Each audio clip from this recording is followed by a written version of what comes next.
Buffalo Fanatics, what's going on? This is Pierre the Kingpin, and I wanted to talk to you today about Cigars International, which is the ultimate destination for premium homemade cigars. Known as the industry leader, Cigars International offers the largest selection, unbeatable prices, and a customer service experience that's second to none.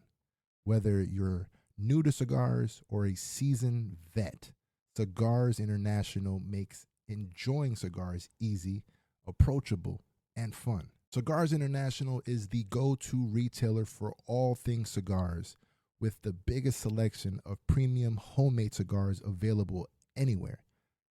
Cigars International offers unbeatable deals and discounts, making it easy to stock up on your favorite or try something new without breaking the bank.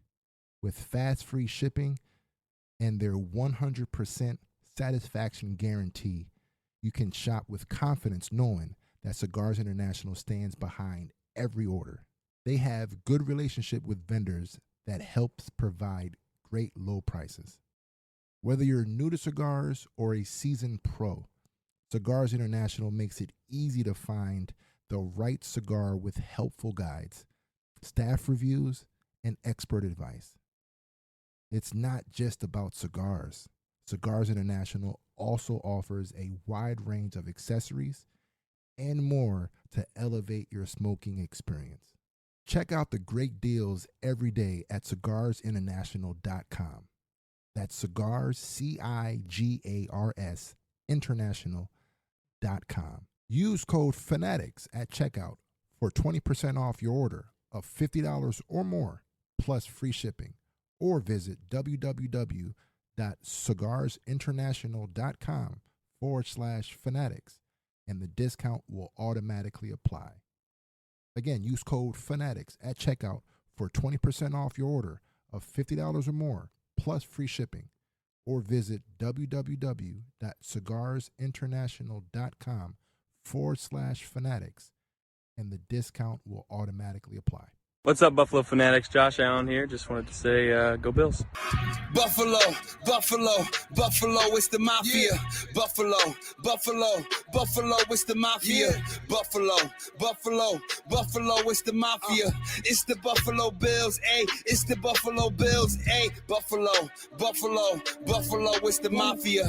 Josh Allen, Steph Diggs, Shaq Lawson, who's stopping us? Trey Edmonds, Ed Oliver, Jordan Phillips, who blocking us? I don't see nobody stopping us. Number one, no one on top of us. What they gonna do when Matt Milano coming with the blitz off the edge? Don't you throw it in the air, cause Trey White and Micah Hyde were intercept. Ladies and gentlemen, it's your boy Rico back at it again. Let's go. Miller getting double teamed, not a team getting easy sacks. Russo.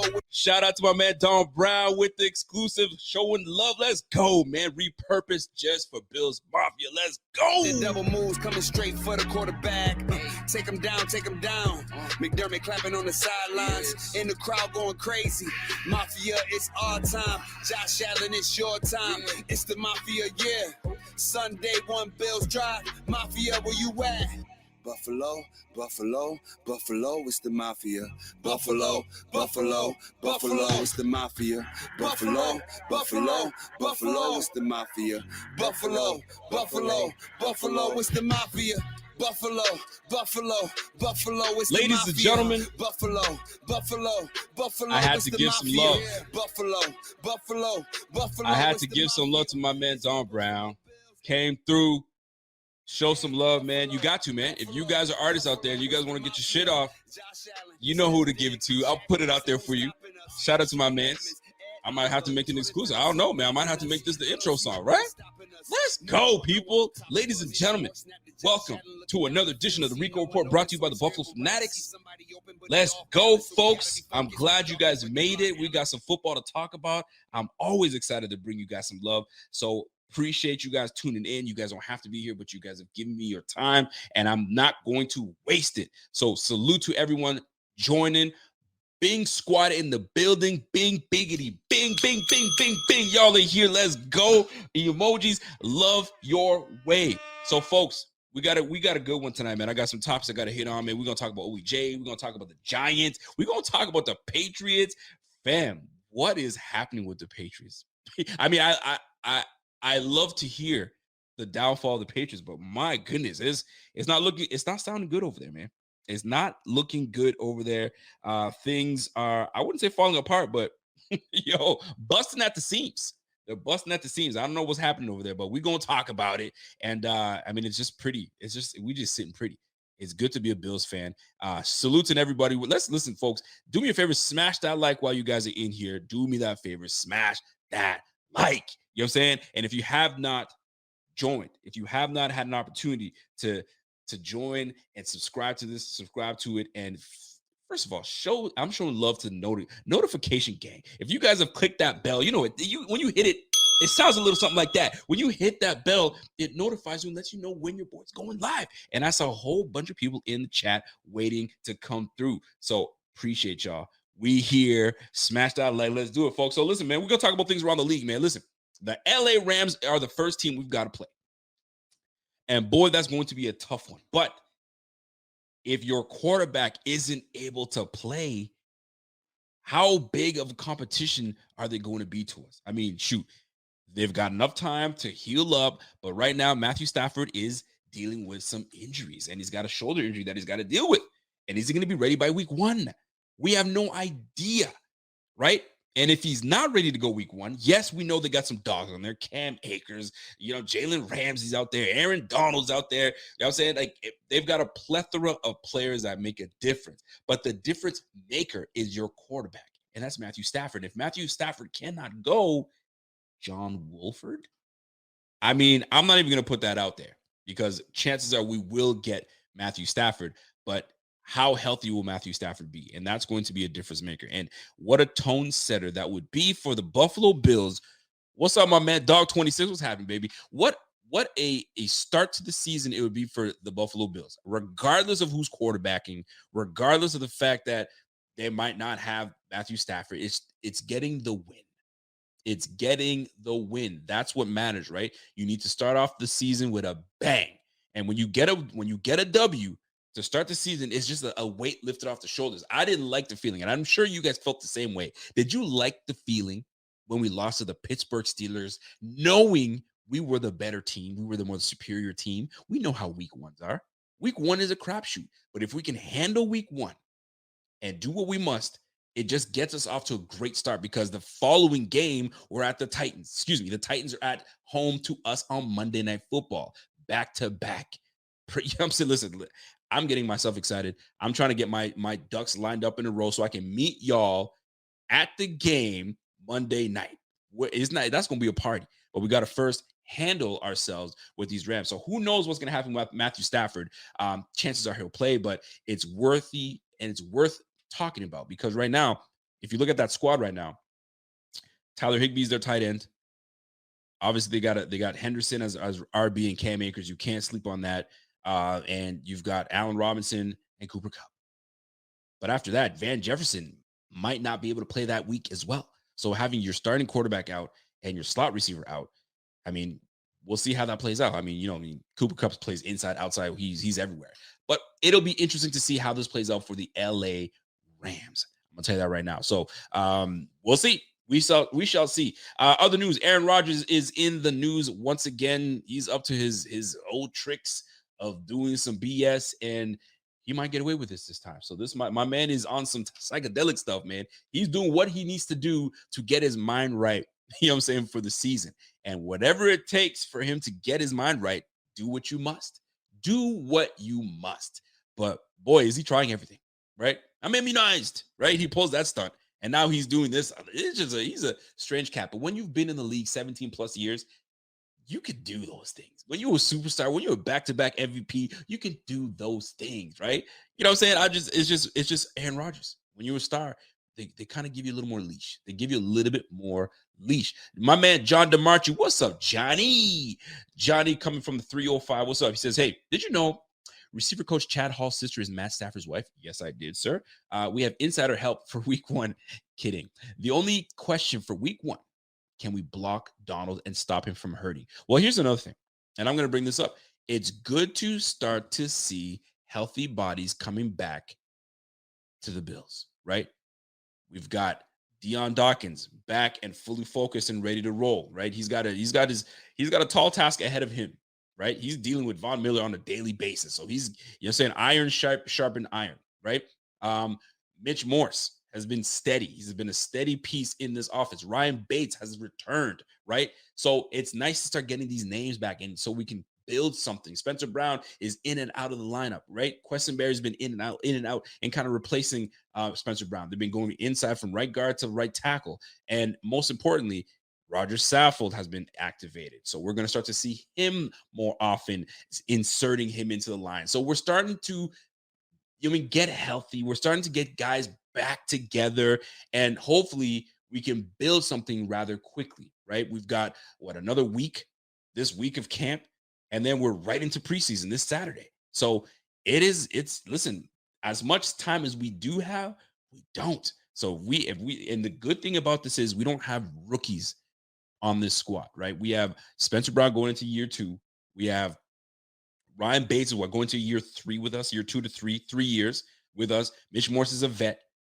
Deion Dawkins is a vet. So there's not a whole lot of like, man, my head's spinning, right? So this team can come together rather quickly. You hope so. So that's why you got to bring in these vet guys that can help you out and make sure that you guys are on point. So salute to this old line getting healthy and getting better. So salute to you, John DeMarchi, for that super chat. In other great news, Reggie Gilliam, our fullback, you know what I mean, / tight end / do it all, has earned himself a 2-year extension, about $5 million. Good for him. Good for him. He deserves every bit of that coin. I'm gonna tell you something, man. When you go in as a walk-on to college, nobody's looking at you. Nobody's giving you, come in and you bust your ass to make that squad. Not only do you make that squad, you go undrafted. Fine, all is good. The Bills give you an opportunity, and you take that opportunity and you turn that into an extension. That, my friends, is how you're supposed to do it. Put your head down and grind and let your work speak for itself. And that is exactly what Reggie Gilliam's game has done. Not only, and he came in as a guy that can do it all, right? He'll run the rock, he'll catch, he'll block, and he'll even go in on special teams and block that punt. So, folks, we got ourselves a good one. And I'm gonna say this, man. I'm gonna keep it a buck. You may not remember this, but the first time we had Gilliam on this squad, I said, Gilly, you know what I'm saying? You're gonna make this team. And you don't want to hear me say this to you, but you're gonna make this team and you're gonna beat out DeMarco. I'm just saying. And he's like, oh, no, don't talk about that, fam. And I remember, you guys can run it back. And I did say that to him. And I was like, I have a good feeling. And here we are. My goodness. I love the fact that he got himself an extension. And that's a testament to the hard work. That's a testament. I mean, you saw what Coach McDermott said. He's like, and that's what the Bills are about. And a lot of people are not too sure what that means. What do you mean that's the Bill? That's what the Bills are about. What the Bills are about is put your freaking head down, work your tail off, and you will get rewarded. You will get rewarded. And the ultimate reward for us is putting our head down this year, grind it out, 18 games, 17, 18, whatever you want to call it, and winning the damn chip. Get into the playoffs and bust ass and win the damn chip. And that's how we want things to go. So I'm not stressed. I feel good about what this season is turning. It's going to be turning into, and I'm excited. Now, as I think everyone should be excited for the opportunities that have been coming our way. I mean, I guess I have to speak on this. Just this past weekend, our quarterback, our adoring quarterback, decided to tease Bills fans with this hype around these red helmets. I'm not going to speak on it too long because people have beat this thing like a damn dead horse. All right. But I'm going to tell you this. That red helmet looked all right to me. I've been one that doesn't care for it. I could care less about the helmet. But when I saw the helmet on him, I was like, okay. Now, the blue stripe, maybe we can switch out the blue stripe. But Josh Allen knew what he was doing. He knew exactly what he was doing. He reads it. I feel it in my bones that my man has a burner account or two. He's got a burner account or two, and he's amongst us, tweeting, retweeting, doing all those things, right? And he's reading what we are talking about. And bring the red helmets, do what you got to do, all that good stuff, right? The Bills are like, nah, we can't do it. We're not going to do it. But he was like, you know what? F it. I'm going to get one of these PR guys to give me a helmet. I'm going to bring it out there. And here we are. You got everybody in a frenzy talking about these red helmets. They did look dope. Now, if we have some kind of rendition that we can bring out somehow, some way, maybe I'd be for it. I mean, if we stick with the helmets that we have now, I'm grateful for it. But like I said, we still have one of the cleanest uniforms in the game. Do we need to tweak it with the helmets? Not really, but the helmet did look good. Now I'm gonna tell you what made it look even sexier was the fact that he had the freaking visor.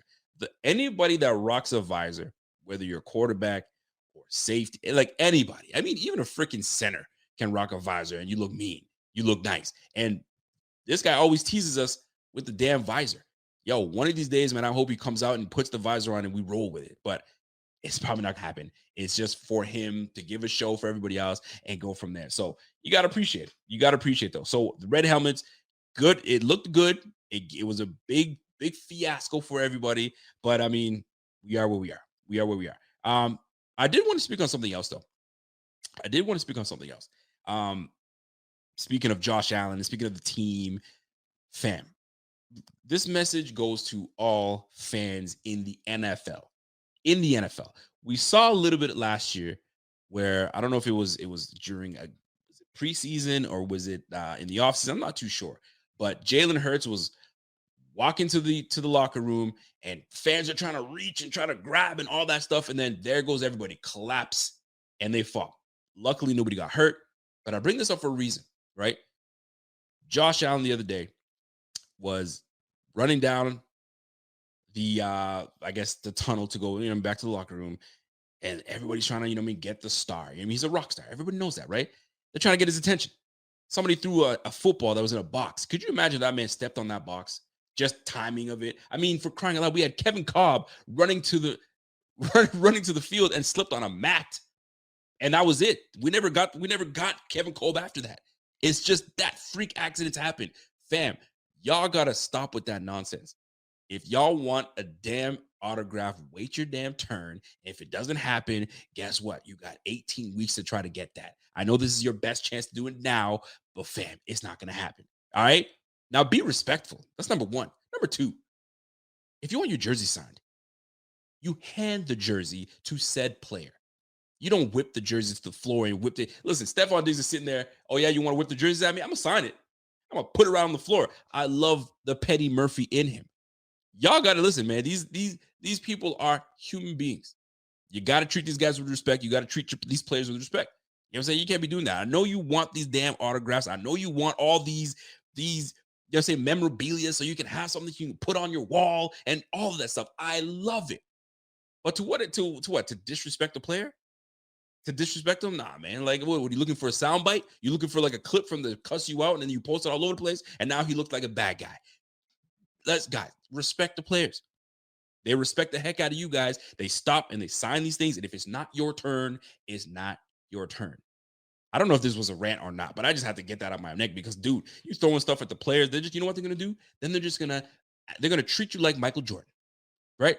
And you know what? I've been using this phrase the last couple of days with my brother-in-law. F them kids. And he's going to be like, yo, what? F them signatures. I ain't doing it. And now he's the bad guy. Now Stephon Diggs is the bad guy. You know what I'm saying? So, guys, let's be respectful to the players. Let's be respectful to the players on the Bills team. And this goes to all NFL. Chill out. Chill out, man, because security's going to start being assholes. And they're going to say, yo, back up. Move. You know what I mean? Security's going to toss you out like they tossed John Feliciano. Shoot, we might as well get in John Feliciano's ass, boy. Anyway, be nice to your players, man. Be nice to your players. Real talk, man. Scott Blakely. Scott Blakely comes in with a chat. And he goes, hey, man, it's 100% Rico. Grow the F up and control your frenzy. Stop acting like groupie ass dudes. It's grown ass men acting like groupies. Cut it out. It's unbecoming. You know what I'm saying? It's unbecoming. It's in the words of Joe Budden, it's nasty. All right? It's nasty. Stop that mess. All right? I'm just saying, man. I mean, I wouldn't say the autographs are just for kids. I mean, let's pump the brakes a little bit. You know what I'm saying? This is your team. You've been rooting for this team for a long time. You want to get your signature. I get that part. Take your turn. It's going to be take your time. You'll get there at one point or another. But anyway, that's that. I just want to get that out of the way. We're still sticking around the league because I got to talk about something, man. The New York Giants. The New York Giants. Let me tell you something, folks. David Jones, quarterback of the New York Giants, didn't have a good day today. he didn't have a good day, and I don't think he's been having a good camp. And it's apparent because guess what? Our ex-quarterback and a beloved quarterback at that, Tyrod Taylor. I can't even call him Tyrod anymore because now pronunciations of these names are coming out, and Tyrod is really Tyrod. It sounds weird to me to say it, but that's his name. So we're going to call him that. Tyrod Taylor took a rep. Now, I know everybody's blowing it up. Tyrod Taylor taking first-team reps. It was a rep because David Jones threw a terrible ball, intercepted, and it was an awful rep. So Coach Dable was like, I had enough. Tyrod, get in here. If they mess around and let Tyrod get more reps, he will take the job from Daniel Jones. I mean, we already anticipated that Daniel Jones is going to lose his job. It's just a matter of time before he loses the job. But my goodness, Daniel Jones. Golly, man. I don't know what's going on, but I'm rooting for Tyrod. Wherever that man goes, he's going to compete. He's going to try to get that job. He was ready to, you know what I'm saying? His career is ready to take off, man.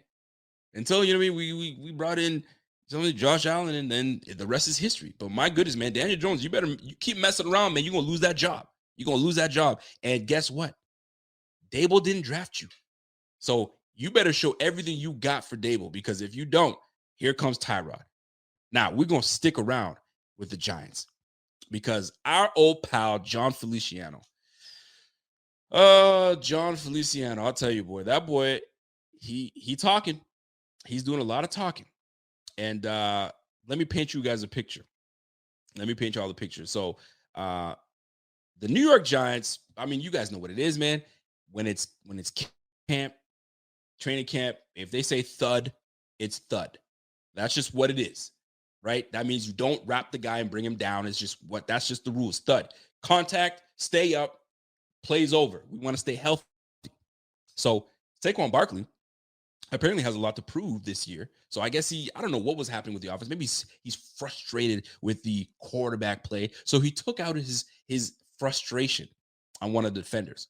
So sure enough, defense started getting what is all this? And then it started getting chippy. So guess what? John Feliciano decided to get the squaring up. And let me, I follow these Giants, this Giants podcast. It's called Talking Giants. And these guys had more to talk about and more to say about this little skirmish that happened with these Giants. So let me play this audio for you guys. You guys let me know how you guys take this. Check this out. Lesser important names. Yeah. Justin, do you want to start with offense overall? Or let's give a fight update. How about let's everybody wants to hear about the fight. So fight update. So Saquon Barkley runs, nice run. Aaron Robinson's in the open field, and Saquon just runs his ass over. And just defenders aren't allowed to tackle guys. Yeah. So it was cool, but it was like I was yelling like that's not fair. Like he's not like Aaron Robinson. And he's right. It isn't fair. If we're not allowed to tackle you guys, you can't just lower your head and just run me over and try to make me look like a fool. Like, come on now. Now you're going to get the defense getting ready to buck, right? That's the way it is. Now, here's what Saquon does. This is what starts. Saquon does something. Now everybody's getting chirpy. Was not allowed to tackle Saquon Barkley. Was it cool in the moment seeing Saquon Barkley run somebody? Yeah, you get excited, but then it's like, oh, you come to reality and be like, that's not fair for defensive players that literally they'll get reamed out by Brian Dable if they like touch offensive players. They like tackled him to the ground. So I would be pissed if I was in. And then the next 3 plays, man, they are just chippy, some shoving after play. So here's the deal. They're getting chippy, they're getting shovey. So I got a little bit of a clip to kind of give you. It's a little far away, but see if you guys can catch this a little bit. Evan, if you can take that banner down, it'd be good. There we go. Hey, Crowder and John Feliciano.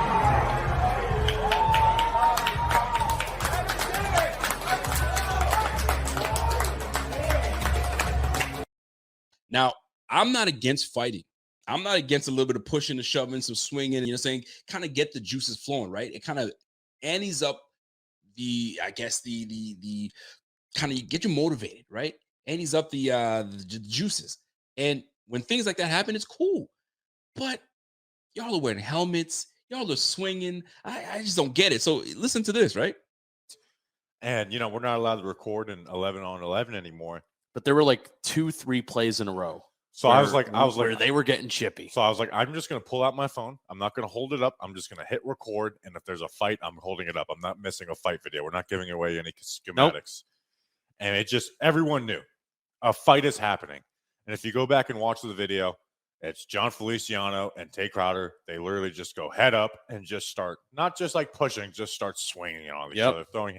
So the pushing and shoving, it happens, right? But these guys are just throwing fists. So it's craziness, right? Haymakers. So it gets into a big brawl. And then this part, we didn't see necessarily live, but reports out and then also pictures coming out of it. So Cam Brown and Tay Crowder are very good friends. So Cam Brown is pulling John Feliciano out of the pile. And if you haven't seen the picture is just insane. And it looked weird in the moment. Like it looked like either John Feliciano just passed out, which that's unlikely, and John Feliciano was just playing along with it in the moment. Like, all right, we're buddy. I'm gonna act like I'm a ragdoll. And Dan Duggan on the pod said like he's a wounded soldier in battle, and you're just dragging him out. Yeah, and then Bobby Johnson comes and shoves Cam Brown, and then after that, John Feliciano is standing up and just takes like a full-on haymaker at Cam Brown. Cam Brown swings back. So it turned into this big thing. Brian Dable gathered them around, talked a couple minutes for a few minutes. Yeah, couldn't hear exactly what they were saying. Couldn't hear anything. Yeah, it wasn't dog cussing and stuff. And then the second team came on, and they finished practice near after that. I mean, listen, at the end of the day, coaches coming in, coaches are shoving, Bobby Johnson coming in and pushing players. Yo, what kind of debauchery mess is going on in New Jersey? Because that ain't New York. That ain't Buffalo, New York, baby. That's New Jersey. That's New Jersey shit. Yo, y'all need to get your act together. Now, John Feliciano talking about, thorn in the heel. Boy, you better stop. Take the name of the Buffalo Bills and keep that shit out your mouth. You over there now. Don't worry about us. Worry about what you and that O-line is doing with your running back, with your quarterback, and all that stuff, right? Because it's not looking good for you, my man. You pushing, your O-line coaches getting involved and shoving. It's a mess. Dable apparently had to call everybody and say, okay, we're done with this crap. Knock it off. And then it was it. But boy, listen, man, when you sitting there with a picture like that, I mean, I don't care what it is. You a grown-ass man. You getting yourself dragged like that? Yo, that's like you going out with your boys, and there's always one friend in that friend group that just gets sloppy. Just gets sloppy for no damn reason. And they want to pick a fight with whoever. Sometimes the bouncer, right? The bouncers can get a little mouthy. And then you start getting mouthy, and then the bouncer squares up and drops you. And guess what? You're now in the way. So guess what? They drag your ass out and put you in the street. And that's exactly what that looks like. They dragged his ass out and put him in the street. John Feliciano, I really hope you have a good season, man. But this ain't a good look. This ain't a good look, man. But hey, it is what it is. New York Giants, there it is for you, man. By the way, my man Eric Schlau comes in and says, hey, please post this, man. F them kids was Charles Barkley. Hey, Charles Barkley, Michael Jordan is just always with Michael Jordan because Michael Jordan never wants to F with them kids. He just doesn't. That's why they work hand in hand. But Charles Barkley is great. He's one of the best, man. So yeah, F them kids. If you want your jersey signed, be respectful because they're gonna start giving that Charles Barkley, that Michael Jordan treatment. F them kids and F them signatures. So hopefully that doesn't happen. You guys be respectful and we can do that. But anyway, them Giants though. Funny. Too funny. I had to get that off my chest because that thing is hilarious. But anyway, by the way, if you guys are tuned in right now, we got 257 people tuned in right now. Drop that like, smash that subscribe, and if you have not hit that notification bell, hit that notification bell and get this thing popping right now because big things are happening. My man Renaissance Man says, yo, he got hit with that Macho Man elbow drop when that. Listen, night. You don't want that. You know what I'm saying? That Hogan leg drop. You don't want that. Once that Hogan leg drop comes on you, it's over with, man. You don't want that. And then you get that Jim Duggan, you don't want that on your ass. I'm just saying. I'm just putting it out there. And that's the New York screensaver. Yo, listen, that screensaver is something, man. That's forever in the atmosphere. You getting dragged out of the pile by your mans. That ain't a good look, man. Shout out to my man Silas Whittle. What up, Si? Si comes in and says, yo, both the Giants and the Jets are in New Jersey. East Rutherford and Florham Park. Feliciano should have had that fight against KC's Chris Jones while he was here. But guess what? Chris Jones was eating his lunch. I mean, they know who to choose to fight with. It's just what it is, man. My man Jeff King comes in with a chat and comes in, hey, man, Listen, fights during football practice with helmets and pads on, it's like getting in a bar fight. You know the shit is getting broken up. You want to be tough guys? Go out in the parking lot and handle it like men. But they don't even do that, man. They don't do that. Now these days is you pull out this and pull out that, and it's not what it used to be. It definitely isn't what it used to be. By the way, so we're gonna get into it, man. We got a lot of Bills talk to get into, but I did still want to talk on these Patriots before I get into Bills talk. It's not looking good for the Patriots. I don't know if you guys have been reading what's going on with these Patriots, but quarterback Mac Jones had a solid year. Everyone knows he had a solid year, promising career going forward. But fam, I cannot ignore what I'm reading about these Patriots, and it brings me great joy. It brings me great joy because I'm listening to all this Mac Jones chat and all this. I mean, listen, let's keep it 100, man. What do you expect? What would you guys expect for Josh Allen going into his second year and Coach McDermott not having an offensive coordinator? It's like him saying, you know what, Leslie Frazier, man, you've been around the league a long time, man. You know the offensive side of the ball. I've seen you. You know, I mean, you know the stuff. Yo, can you run the offensive side of the ball and defense? I mean, stay more on the offensive side because I'm a defensive-minded coach anyway. So you do that, and we'll let you run with our second year quarterback. Let's see how that plays out. And you start hearing horrible things. That's what's happening right now in Patriots land. It's not good. And I'll tell you, folks, if you're trying to protect your quarterback, this is not the way to protect your quarterback. I don't know if you let him go, but McDaniels is gone. You didn't get a predecessor for McDaniels. Now you have two coaches. You got a special teams coach that failed miserably in New Jersey, and now you have a Patricia that failed miserably in Detroit. And you bring him back to try to protect your quarterback? What in Sam Hill is happening with the Patriots? Well, we have some news coming out from Patriots land, and let me just cue that up real quick because right now it's not looking good. I mean, I don't want to just talk shit. I just want to read you what's happening right now. The offense is struggling heavily. Receivers are not getting separation, no separation whatsoever. Defense is mauling the O-line. Defense is absolutely getting after the Patriots, and Mac Jones can't do diddly squat. He can't go downfield because they're locking that ass up. He's dumping off. And if he's dumping off, good luck gaining yards after that because it's not happening. It's not good, folks. It's not good. Mark Daniels tweeted Mac Jones. Mac Jones saying, hey, you have to trust it, man. At the end of the day, we're going to figure it out and make things work. We have good coaches who are laying the path for us, and we just have to see how they see it. Come together and dominate together. Shit, you ain't going to dominate anything. Dominate together. Dominate what? You're not even dominating your own team right now, and you guys are looking like the worst team in the AFC, and then you want to go up against teams that have improved, like the Jets, like the Dolphins, like the Bills. Boy, you better stop with that mess. Nobody's buying it. Nobody's buying that mess, and y'all better fix it because you guys are going to be an utter disappointment, an utter embarrassment, and you guys are going to send one of the best coaches in all-time history to run with his tail between his legs, and it's not looking good, folks. It's not looking good. I feel bad, man. And Mike Girardi, I mean, and this is where it all started, right? Max Jones had some moments of uncertainty a year ago in training camp, but not nearly as many as you would expect for a rookie. This summer, though, far more. Yes, it is early in August. There's time. However, the install started back in the spring, and you'd like to have more comfort and success. We're going into the first week of preseason. This is not in May.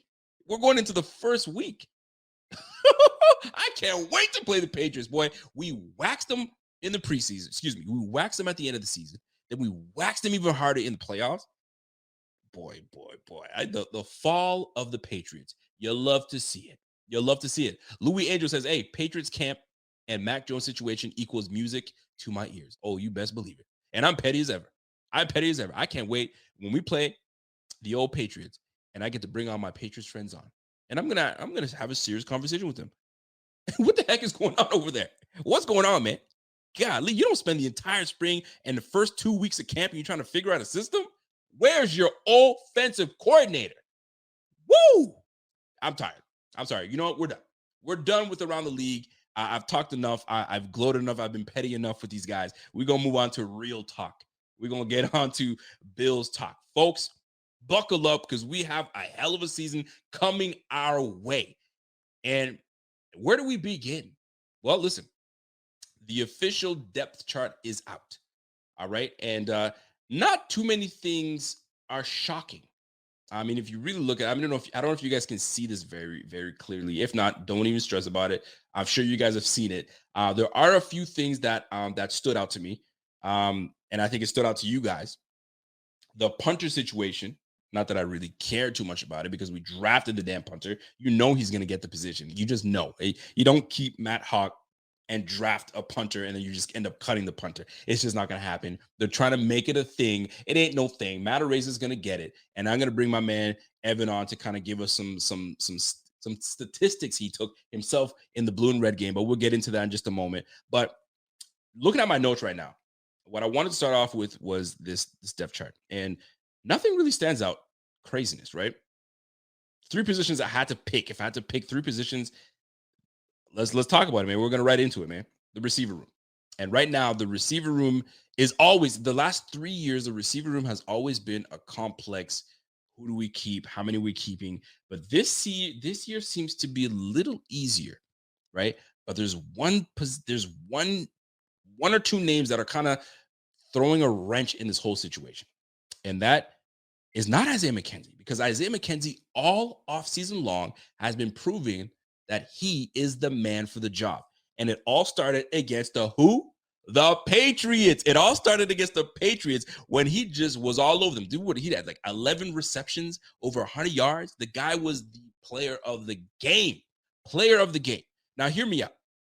Hear me out. Sometimes it just takes one game, one play to really ignite something. Now, let's go back. When Isaiah McKenzie was acquired from the Denver Broncos, when he was released, I can't remember how we ended up getting him, but we got him from the Denver Broncos. I can't recall. Our offense was lackadaisical. It was just nobody could get separation. It wasn't a good offense, right? We had potential, but it wasn't a good offense. But when Isaiah McKenzie came to this offense, if you guys remember, Isaiah McKenzie was really doing it. He was a spark. He was giving us life on this offense. If you guys remember this, man. And I was like, man, like this is what we needed. We needed guys, somebody that can get you separation, that can give you some excitement. And here we are. This is what, year 3 for Isaiah McKenzie? Year 4, excuse me. And dude, the dude has earned his way. He has earned his way to get that starting rep. And now he's receiver 3. And nobody can tell me that, oh man, he deserves every little bit of it. But here is where there is an issue. Jamison Crowder. Nobody should sleep on Jamison Crowder. And I don't think we should assume also that Jamison Crowder is all of a sudden out of it, because pads are on, yes. But once the live bullets start coming, we're really going to find out what's going on. But he's still behind the 8 ball, because the time that he's had off with these soft tissue injuries has allowed McKenzie to propel himself into a strong starting third receiver. A lot of people want to say it's penciled in. I might be confident enough to say that that's penned. He's penned in.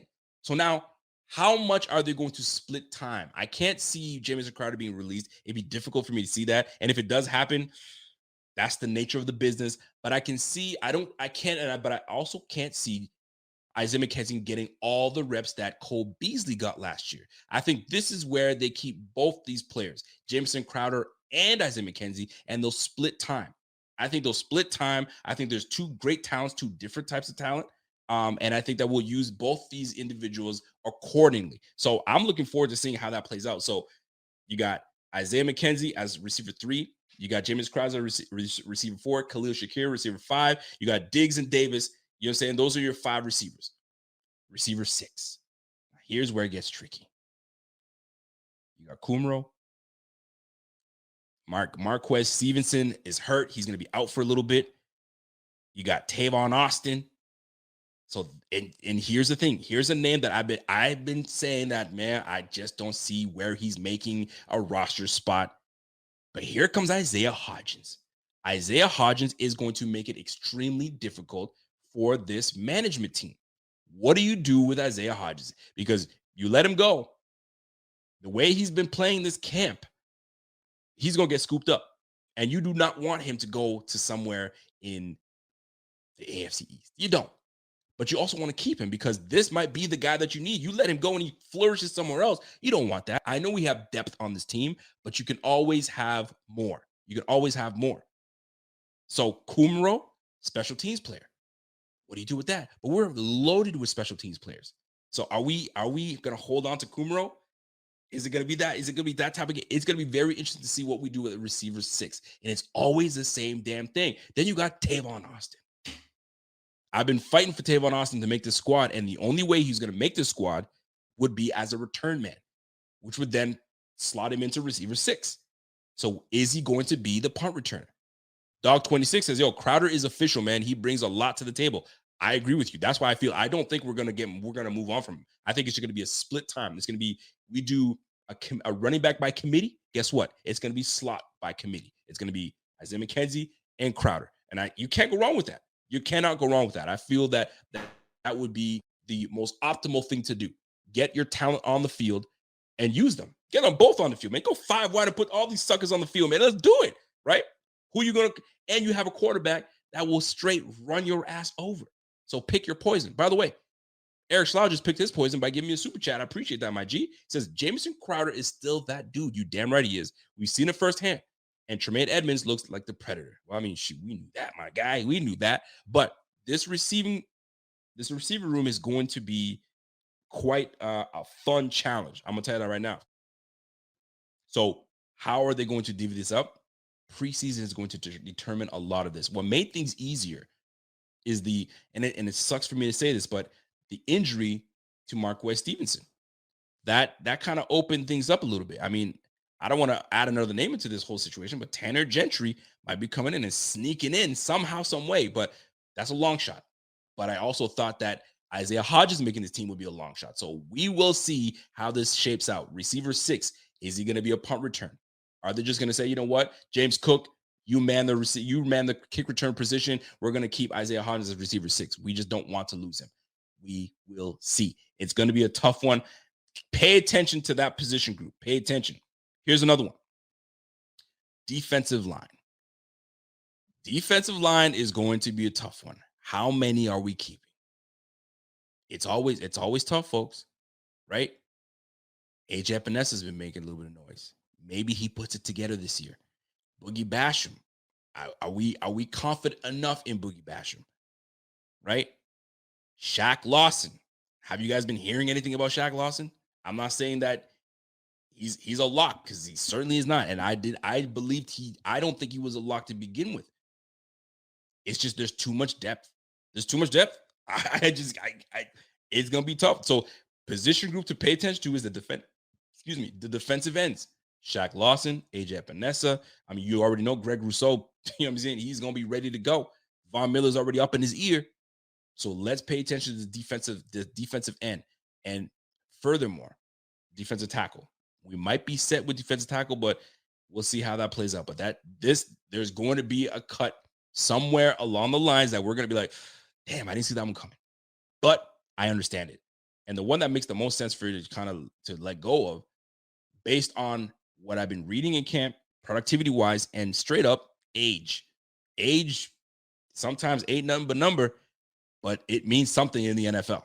And if you're young enough, that tells me that I've got enough juice that you can keep learning and keep growing. When you guys are getting a little older, I mean, shoot, man, you can't do the same things you used to do when you were 24 or 25 years of age. It's just the facts. It's just the facts. You feel me? So shout out to the defensive line battle that's going to be happening, because it's going to be crazy. And the next one that comes up to me, that a position group to pay attention to, is the cornerback group. And that, my friends, I've said this before, I'm gonna say it again. I'm not worried per se, but there's a little bit of concern. Now, Iron does sharpen iron. Yes.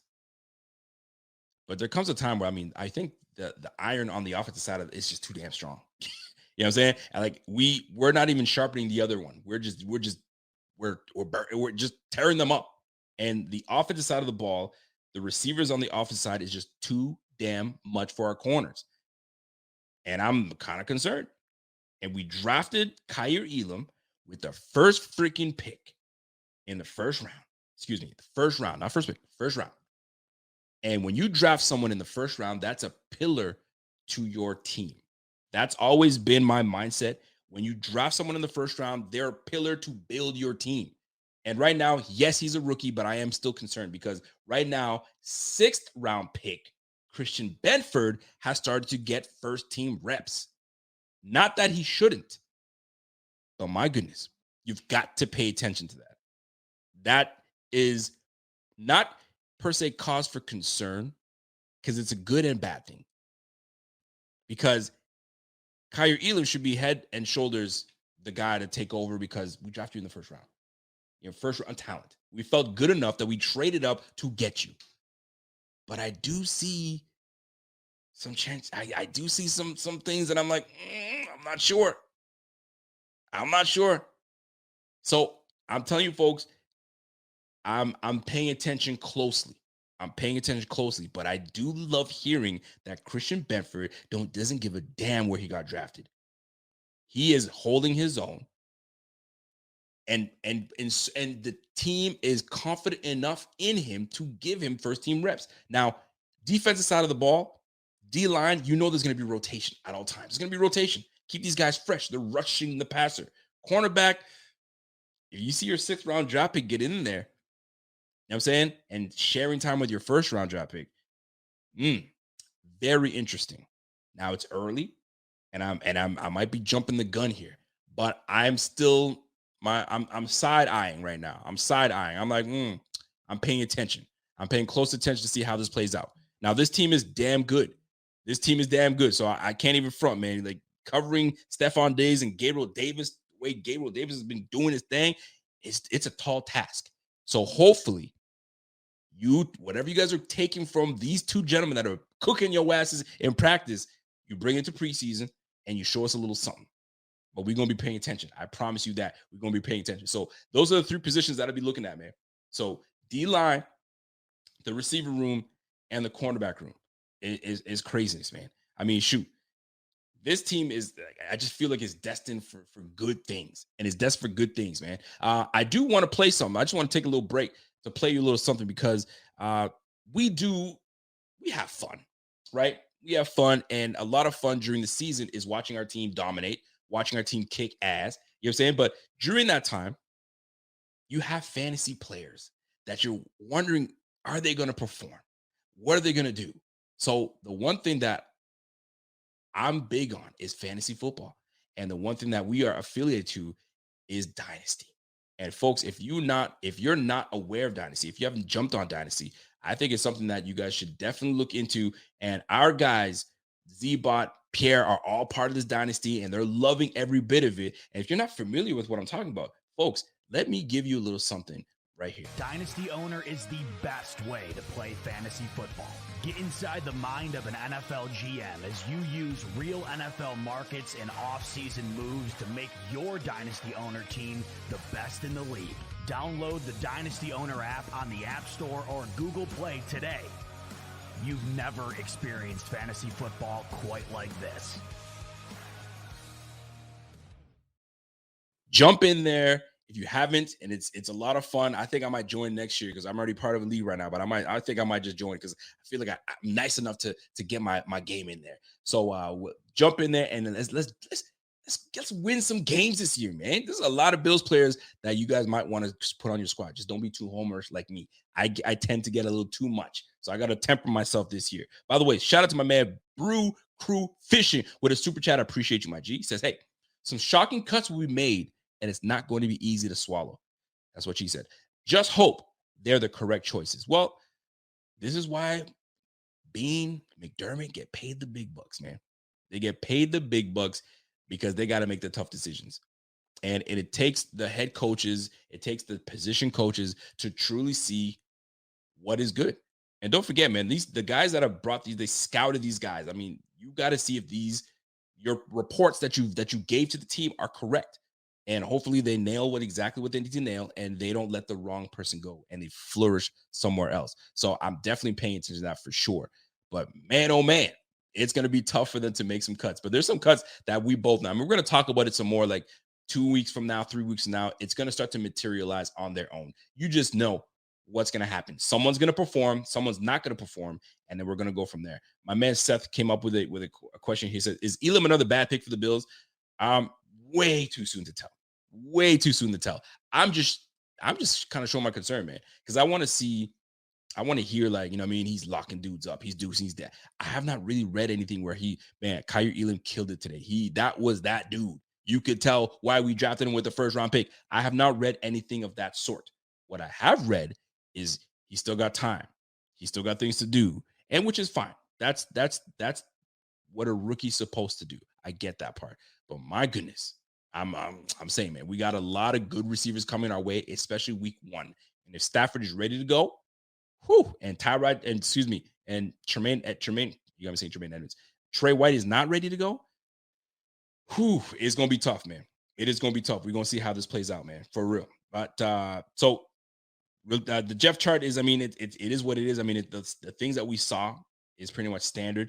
It's going to start shaking things up a little bit once we get into week 1, week 2 of preseason, and then we'll go from there. A little something fun for you guys to see. I mean, I don't know if you guys saw it today, but there was a little fun stuff going on today in camp. Case Keenum decided to disguise himself and play pranks on these players. If you haven't seen it, I'm going to show you a little something here. But there's something that I noticed, I caught from this, and we'll talk about it right after this. Check this out. Case Keenum here. Most days I'm Josh Allen's backup. Nobody knows who I am. It's great. So I'm going to see today how many autographs I can get from my teammates. Hey, Isaiah, man, can I get your autograph, man? I've been a big fan of yours, man. Ever since you was in college, man. Isaiah, I can't really read that. Will you do it one more time for me, man? It's kind of hard to read. Is this Case? I already got you once. I was about to get you twice. Finish for me, man. Oh, yeah, I'm your biggest fan, man. Let's go. Yeah, ever since you was in college. Where'd you go to college, man? Where'd you go to college, man? Hotty Toddy University. You a hotty toddy? Yeah, sure. What's a hotty toddy, man? It's a little better than a cougar. A little better than a cougar. A little better than a cougar. Hey, can I get your autograph, man? Can I get your autograph? Hey, man, you're my favorite player, man. Who's your favorite backup quarterback? Okay, I'll see you later, man. Good look out there, man.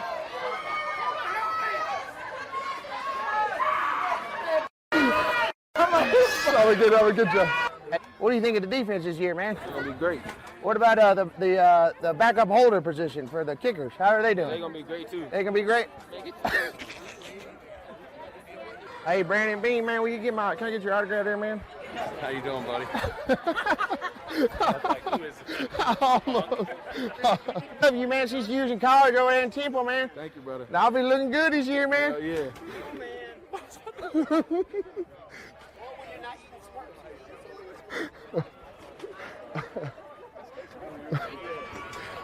I was about to say, what the hell? I got you, bro. Josh! Hey, Isaiah, man, can I get you out of that, man? Please, man. Who's your favorite backup quarterback besides Josh?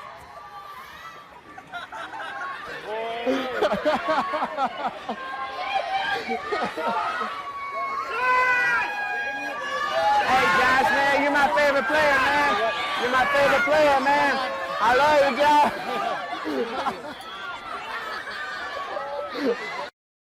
Now tell me that's not cool. Tell me that's not cool, man. But one thing I did notice about when Case Keenum was going to these players, like when you're so busy, you're sitting there grabbing stuff and you're like, yeah. Where's that pen? You're not even looking at who you just signing. But these players actually took the time to like grab and look at who they're signing it to and then signing. It's all the little things, right?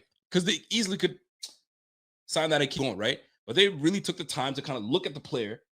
Like Deion Dawkins did it, right? Gabe Davis was about the kind of stuff, and wait a minute, I got a tap on my butt. Let me look at what's going on. Brandon Bean grabbed it. He got turned around. He looked at, like, it wasn't just like I'm moving on to the next, right? These guys actually took the time to really look. And if you guys have been a witness to these players when they're around and signing signatures, they have meaningful conversations with you, right? They're looking you right in your face. Eye contact is everything, right? It shows that my undivided attention is on you right this second.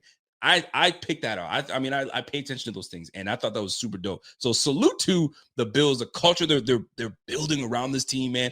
Case Keenum just got to the squad, and look at this guy. He's already getting into it. So this is great. These are the type of things that you want to see with your team, and these are the type of things that bring the team together, right? And there's such good chemistry that it's undeniable. I mean, we saw it last year, right? We got the right pieces now, man. We can put things together. Boy, it's gonna be fun. It's gonna be fun, man. We're gonna listen. You're gonna have to bring my black ass to Buffalo so we can do this parade just right. So do me that favor and smash that like. We got 317 people watching right now. Let's go. So, folks, let's talk about this OBJ business, man. We got to get to it. Is OBJ coming to Buffalo? Von Miller is campaigning. He's endorsing it. What's really good? And a lot of folks might feel like, man, OBJ ain't the same player. OBJ is going on two knees that have been, you know what I'm saying? It's just not the same. We already got enough players on this team. There's not enough footballs to go around. Listen, at the end of the day, talent is talent. Talent is talent. Well, you're going to take away reps from Stephon Diggs. You're going to take away reps from... Do you see the Tampa Bay Bucks worried about reps being taken away from Godwin when Godwin comes back? Reps being taken away from Evans? I didn't think so. I don't think they're worried about that. They just want talent on the squad because things happen. Not only that, there might be packages for certain players. And what did Von Miller do for the Rams? When he came to the Rams, he gave them that extra boost. What did OBJ do for the Rams? He gave them an extra boost. If not for OBJ, maybe the Rams are not even sitting here with a damn Super Bowl with a wonderful ring. So my question to you, could he be a fit for the Bills? Could he be a fit? And I can make a case for him being a fit. And here's the deal. When you have someone that's gone through, and I'm gonna bring my man Evan. Evan, you ready to come on? Because I want your take on this. You ready to come on? You better give me your thumbs up, man. Get your hair ready. Get your hair ready. Is it ready? All right, here we go. I just had to make sure my man Evan got his hair ready. So, Ev, we talking OBJ, baby. And OBJ to the Bills I'm not saying it's heating up because, I mean, a lot of this is just speculation. Sometimes a lot of this, and this is just my own opinion here, a lot of this is just, you know what I mean? That's my man. That's my buddy. I'll give you an example.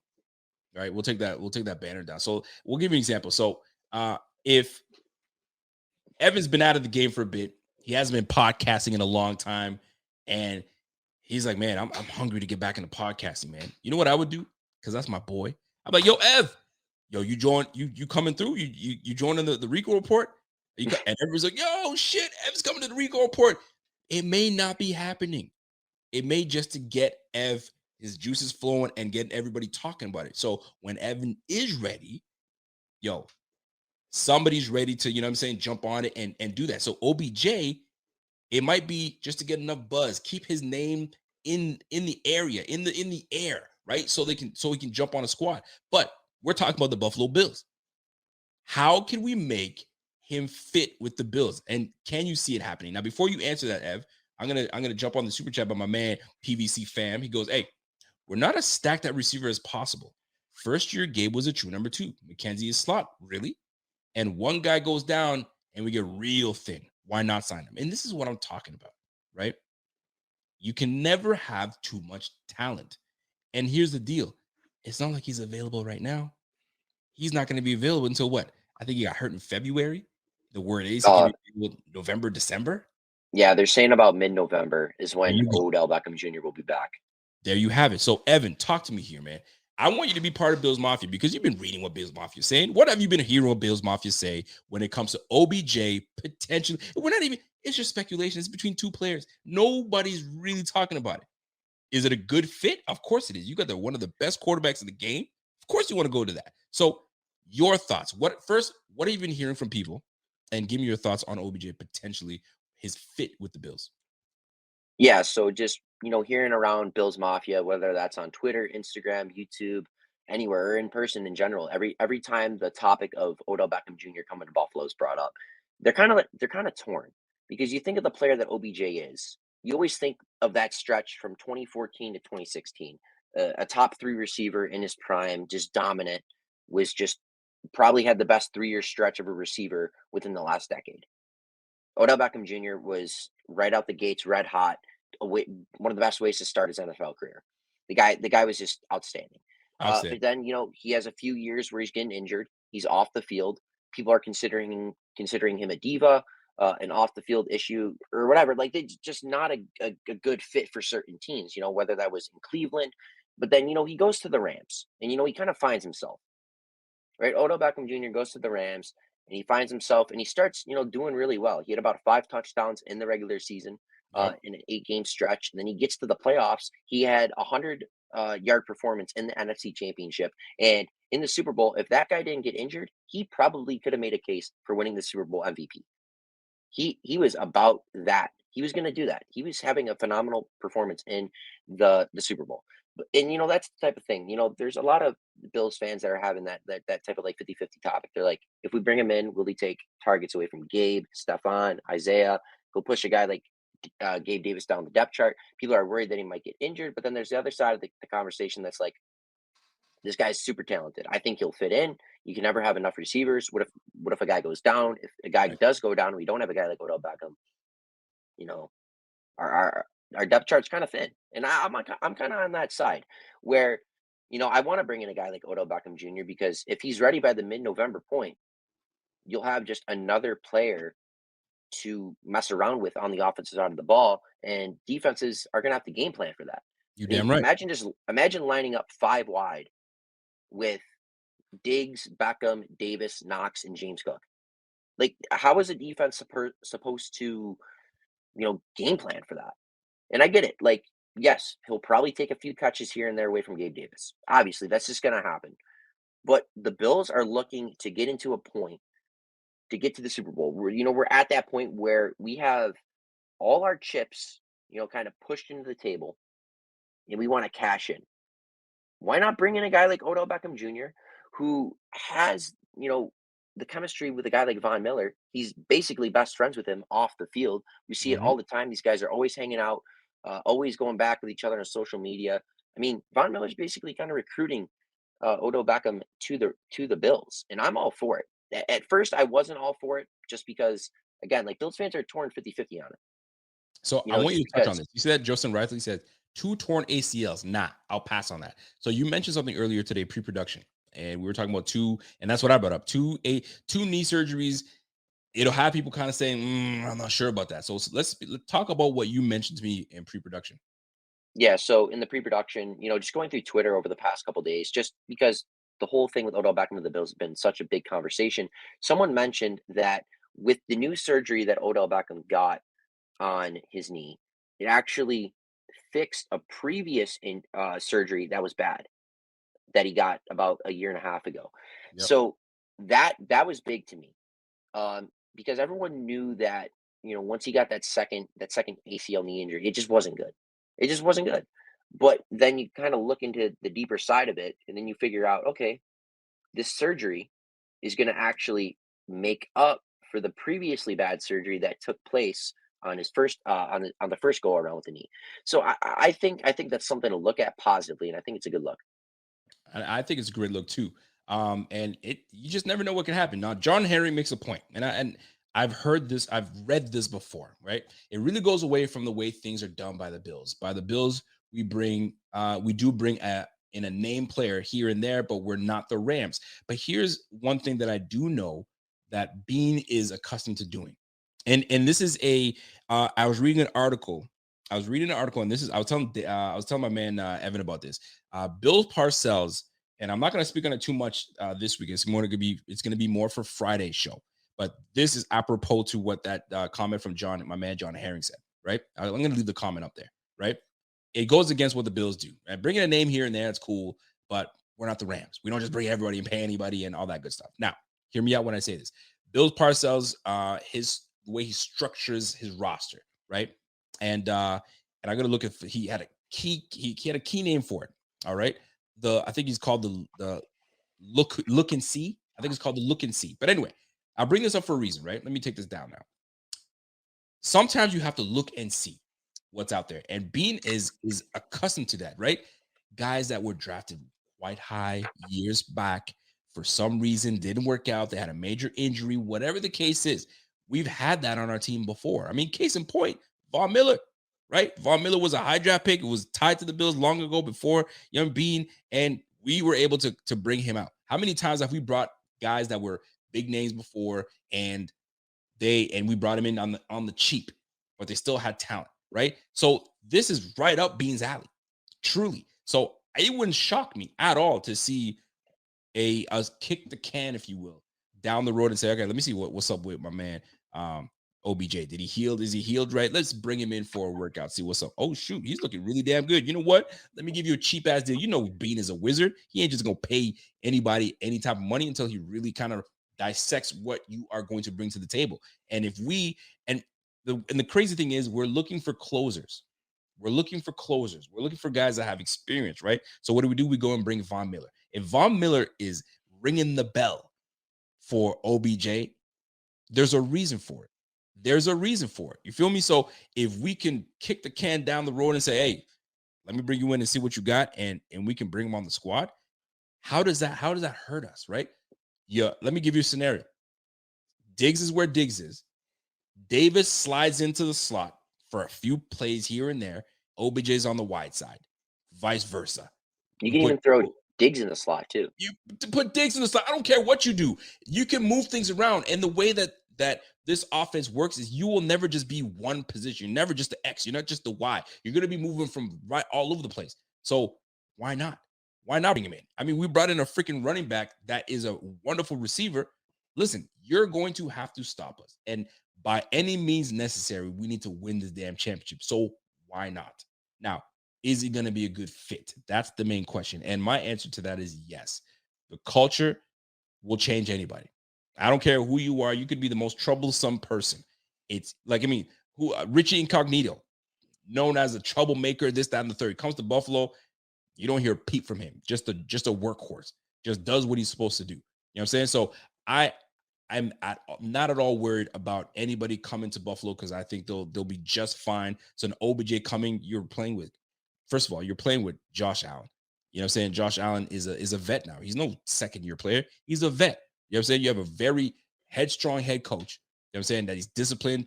Listen, let's not overthink things like this. When you have talented players that can come to your squad, you bring them to the squad. And that's just the way I look at it. Now, if it's just not working and we just happen to be just rolling with who we have, then so be it. But you can never say no to talent. You can't say no to talent, man. If you're talented, you're talented. And that's just what it is, man. And that's the way I look at it. But OBJ, to me, is a good fit. Ev, you think it's a good fit as well? I think it's a great fit. Not only does Odell Beckham Jr., if he comes here, he gets to play with one of his best friends in Von Miller. You know, that's always a plus. But at the end of the day, you're gonna come here, play with a guy like Josh Allen, be coached by a guy like Sean McDermott, you know, be under a GM like Brandon Beane.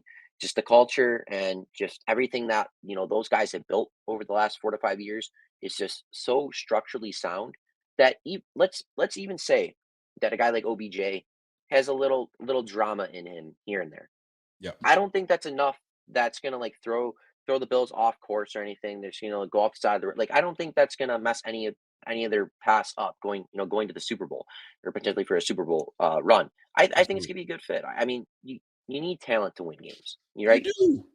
And listen, the way these pass rushers are coming, man, and the teams that we're gonna be playing down the stretch. Listen, look at the receiving core over in Cincinnati. That's one of the best in the game. That's one of the best in the game, man. So, I mean, I'm not saying that we don't have a very good receiving core, because we do. But my goodness, man, you got T. Higgins over there, you got Jamar Chase, and you got Tyler Boyd. Is it Boyd? That's out there. Yep, Tyler Boyd. Yep.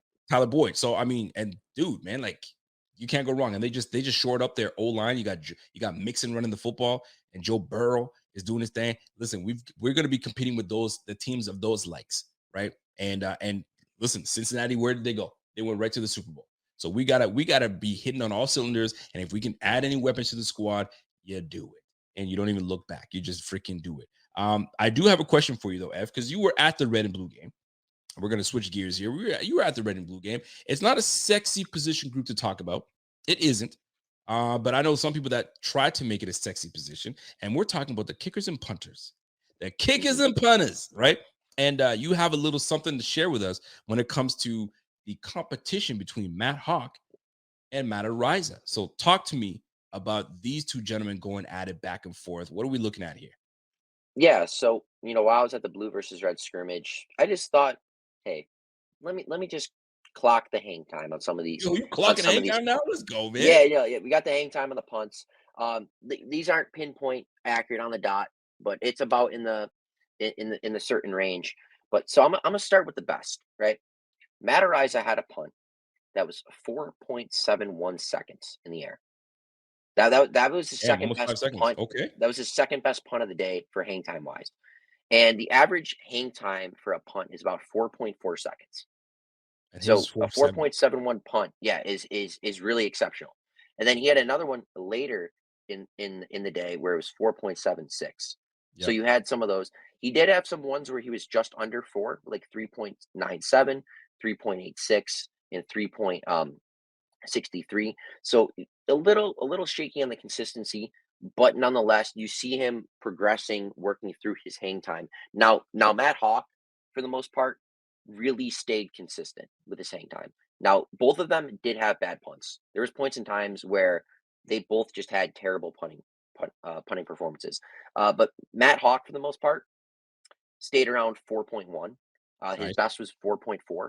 Okay. Around 4.4. So that was his best punt of the day for hang time wise. Yep. But again, at the end of the day, you're really just kind of waiting to see these guys in game action. You can only do so much from a viewer's perspective in practice. Just because they don't really punt during the actual practice. They're on the other side of the field at St. John Fisher doing that. And again, you mentioned it's not a sexy position. It's not a sexy trying to watch the punters. I'm not trying to watch the punters the entire practice, but nonetheless, it's kind of an even split battle right now. But since we're on the topic of punters, I'll also mention that Matt Ariza held pretty well for Tyler Bass taking kicks. Nice. Tyler Bass made an extra point, and I believe 2 field goals, which one was over 50 yards as well, that Matt Ariza was holding on. Because I think that going through the preseason and through practice, they aren't going to have Matt Hawk hold for Tyler Bass as much, just because, they're very familiar with that. They can practice on that. They had a whole season with that. I think they just want to get as many reps for a guy like Matt Ariza, because you mentioned that, how you spend draft capital on a punter. You want to see what he can do, and you're not going to keep a guy like Matt Hawk over a guy you spent draft capital on. So I think it's going to be very interesting what's going to be going on in preseason. Let's be real, man. Like, you drafted the damn punter in the 5th round. 5th freaking round, and you're going to keep Matt Hawk, that you restructured his contract so that if you decide to cut him, I believe the dead cap is 0. You can just get rid of him, just cutting him, and he's out of here. So, like, really, like, stop fooling everybody thinking that this is some damn competition, because it's not. You know what I'm saying? We're just gonna, you guys already know this already, so we're just gonna get this guy to hold the kicks and all that stuff. Stop playing, man. If I was Matt Hawk, I would have said, just release me already. The writing was on the wall the minute I heard punt God is coming to Buffalo. I should have been, my suitcase is packed right now. I'm just waiting for y'all to say, hey, man, it's been real.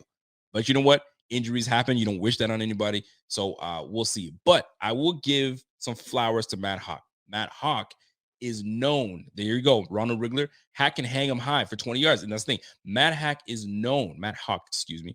known for hang time. But the problem is, my man has some atrocious punts last year where you're like, dude, what the heck was that 12-yard punt? Are you kidding me? I said, put that kid, give me somebody else. You feel me? But here we are, man. We're in a situation that we got special teams that's helped us along the way. Tyler Bass was absolutely money. So if Matt Ariza can come in and do what he's supposed to do and hold them freaking balls. Hold them balls, boy. You know what I'm saying? And let my man handle his business, then we straight. But Matt Rice's got a big job to do, man. You got a big job. You know what I'm saying? Your job is to, say big punts, you know what I mean? Hang them things, and then let these guys go after the football. Go after these guys and pin them right back deep. And that's why we brought you to Buffalo. There's big wins, but we can't just have you having big boom, because we had Boho doing that. Boho had a big leg, and all he could do was punt it through the end zone. We're like, dude, that's not what we want. We want a little accuracy. We want a little bit of corner coffin punting. You feel me? So Matt Araiza, that's where he's got to make. That's how he's got to make this squad, right? We know you got the leg, but can you control it? Can you control it? And that's where a guy like Matt Hawk has a little more love his way, because he can control it. The problem is he doesn't have the leg that Matt Araiza has, and he didn't get drafted. So we'll see how that plays out, man. I mean, I can't believe we spent so much time talking about damn punters. But I have one more thing for the punter, though. What's up, I man? know you say it's not a sexy position, but man, it's not. It's you know it. And stop trying to make you think it's a sexy position, because it's not. It's interesting, Rico. It's interesting to talk about when you bring them up going towards the first preseason game. Talk to me. I just have one interesting thing. Like the other day, Matt Araiza had a punt. It was about 70 to 75 yards, right? And then I think it's interesting. Let's say Matt Araiza isn't ready to hold by week 1, but you want to keep him over a guy like Matt Hawk. Okay. Do you throw one of the quarterbacks back there as a holder, Matt Barkley or Case Keenum? Because like they used to hold just a few years ago. You're gonna give a roster to 3 quarterbacks? No, I'm saying you have your backup quarterback hold on an extra point field goal. See, I know they used to do that. It was a thing, but like you get a bad nick on your backup quarterback, bad snap, whatever the case is. He goes to try to pick it up. They pile on his ass, and there goes your backup quarterback. And now, if something happens to your starting quarterback, you're looking like, well, who was that team that had no quarterback? Was it Denver? Yes, it was, because they got COVID. Right, that COVID year where they had nobody. They had a freaking, I don't know who it was. Kendall Hilton. Hilton playing quarterback. Yeah. For crying out. Last time he played quarterback was in high school or something stupid. So listen, I think it used to be the case where you put your backup. Now they're like, no. You put the special teamers in there and call it a day. Now, real question is, do you keep 2 punters on the squad? And where are you trying to now release someone? And that's the real question, because I remember at one point we had 2 kickers on the squad. We had didn't we have Money Hauschka, or was it the kicker before that? It was I think it was Scott Chandler and Jordan Gay. It was who? Or not Scott Chandler, Dan Carpenter and Jordan Gay. That's right. Dan Carpenter. It was the one before that. So it's not foreign for us to have 2 kickers on the squad. It's been done before. So I would not be shocked or surprised if we were to do that again. Again, Evan, you have me spending way too much damn time talking on damn punters, and you trying to act like it's sexy, because it's not. There's nothing sexy about no damn kickers. Get out of here with that. I respect them, but there ain't nothing sexy about that. Now, a long snapper, that's a whole different ballgame. There's a lot of art in that. But anyway, folks, we're an hour and 11 minutes in. If we have missed questions, concerns, whatever the case is, please do bring them forward. If there's something that I haven't touched on, let's talk about it. I do want to talk about one position group, one specific player, and that is Zach Moss. I am extremely thrilled to hear that Zach Moss is fighting to stay on this squad, because if in fact Zach Moss becomes the player we thought he'd be, he becomes the player we thought he'd be in year 1, year 2, right? Coming out of Utah, boy, do we have a hell of a backfield with Devin Singletary, Zach Moss, and James Cook. Boy, oh boy, that's going to be something. And I'm glad that it's just not a one race where it's just Singletary and Moss, Singletary and James Cook, and that's that. I'm actually really glad that this is actually Zach Moss is putting their front foot forward. Now, here's a scenario that I started thinking out loud, right? I was actually thinking in my head. I was driving. This is what sickens me, by the way. I'm driving, and these things pop into. I don't know if it's because you're a content creator and you're constantly thinking of what to talk about, or you're constantly thinking about the team. But I'm thinking to myself, hold on a second. I'm going to be paying attention very closely to the running backs and how they divvy up the carries. Because if you remember, when we had Sammy Watkins on the squad, we were showcasing Sammy Watkins, and we had McDermott, And we had Brandon Bean. We have both those guys. And we were showcasing Sammy Watkins heavily, right? He was getting touches, he was getting reps. And in the whole time, we were ready to ship his ass. Could it be that the person that we start showcasing a lot is Zach Moss and just in order to ship him off somewhere? I really hope that's not the case, but I can't put anything past this organization because it's just what it is sometimes, man. It's a business and they'll do what they need to do. Evan, could you see that as being a possibility where he is now, if he has a strong preseason and they showcase him a lot, they're giving him 10 carries, 15 carries in preseason. I'm going to be wondering about that. Holy crap. Okay. A team needs a running back. Shoot. Let me get Zach Moss because that was the guy that I wanted to draft. The Bills draft him ahead of me and he's available. What are we talking here? Could it be a possibility? I mean, anything's a possibility in the NFL. And you mentioned that, some GMs probably, had Zach Moss on their radar back in 2020 in the third or second or fourth round, but they weren't ready to pull the trigger on it, or they just couldn't get him because the Bills snagged him up before they could.